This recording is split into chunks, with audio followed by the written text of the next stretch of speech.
Assalamualaikum warahmatullahi wabarakatuh. Alhamdulillah rabbil alamin.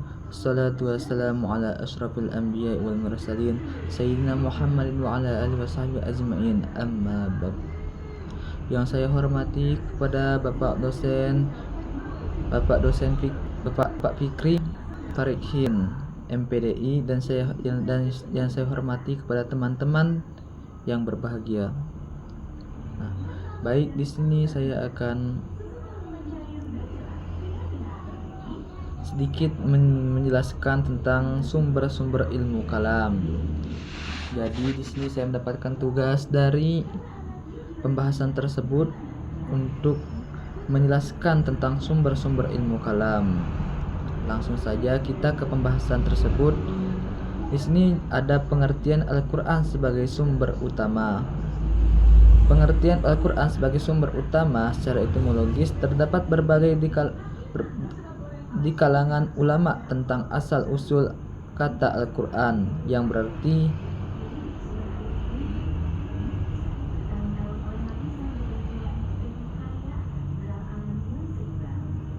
ana rokola berasal dari kata ariko yang memiliki arti bacaan atau membaca, sehingga berarti sesuatu bacaan yang dibaca secara etimologis sebagaimana disepakati oleh para ulama usul fikih, ahli fikih, dan para ahli bahasa Arab.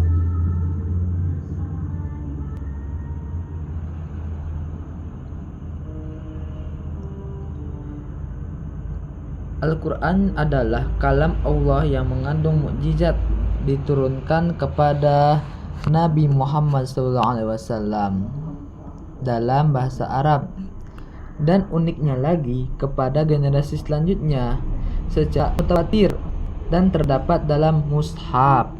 Membacanya juga merupakan ibadah dan dimulai dari Al-Fatihah dan ditutup dengan surah An-Nas. Dengan demikian, apabila bukan kalam Allah dan tidak diturunkan kepada Nabi Muhammad SAW, maka tidak dinamakan Al-Quran seperti Zabur, Taurat, dan Injil. Jadi ketiga kitab tersebut memang termasuk di antara kalam Allah, tetapi juga tidak diturunkan kepada Nabi Muhammad SAW, sehingga tidak dapat disebut Al-Quran. Nah, di sini juga menurut Abdul Wahab Khalaf, Al-Quran adalah kalamullah yang diturunkan oleh Allah melalui malaikat Jibril dalam hati Rasulullah dan bahasa Arab. Nah, berikut maknanya yang benar untuk menjadi hujjah bagi Rasulullah bahwa beliau itu utusannya sebagai undang-undang bagi manusia, sebagai petunjuk dan sebagaimana pendekatan dari diri kepada Allah dengan membacanya, dan dikodifikasikan dalam satu mushaf, yang dimana mushaf tersebut dimulai surat Al-Fatihah dan diakhiri surah An-Nas. Nah, diriwayatkan juga secara mutawatir secara tulisan maupun lisan, terjaga dan perubahan dan sebagai pembenar. Baik, di sini kita akan melanjutkan dengan pembahasan yang kedua. Nah, dan yang kedua ada pembahasan yang namanya hadis sebagai penjelasan akidah. Nah, hadis secara penjelasan akidah. Akidah secara bahasa berasal dari kata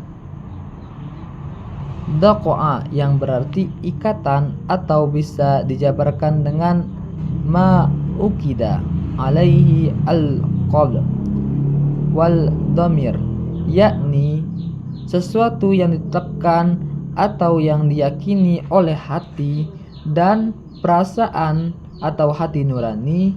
Juga berarti ma tadayyana bihi al-insan wa iktiqadahu. yakni sesuatu yang dipercaya dan diyakini atau kebenarannya oleh manusia. Sesuatu yang dipercaya dan diyakini kebenarannya oleh manusia adalah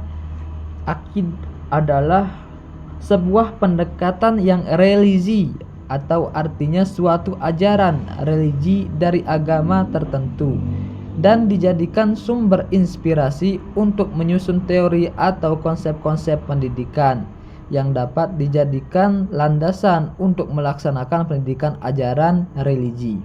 Nah, yang mana pendidikan tersebut berisikan kepercayaan dan nilai-nilai kehidupan dan dapat dijadikan sumber dalam menentukan tujuan pendidikan. Nah, materi tersebut menjelaskan tentang pendidikan dan metode, bahkan sampai pada jenis-jenis pendidikan. Lanjut. Nah, dalam kitab Sahih Bukhari ada juga hadis yang menjelaskan tentang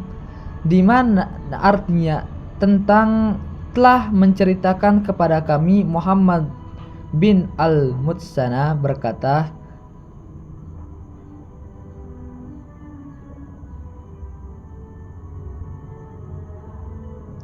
dan Anas bin Malik dari Nabi sallallahu alaihi wasallam, beliau bersabda, manisnya iman dijadikannya Allah dan Rasulnya lebih dicintai dari manis dari selain keduanya. Jika ia mencintai seseorang, dia tidak mencintainya kecuali karena Allah, dan dia benci kembali kepada kekufuran seperti dia benci bila dilempar ke neraka. Hadis riwayat Bukhari. Dalam kitab Sahih Bukhari, hadis di atas sahih, hadis tersebut menjelaskan gambaran kepada kita tentang iman yang pada hakikatnya itu manis.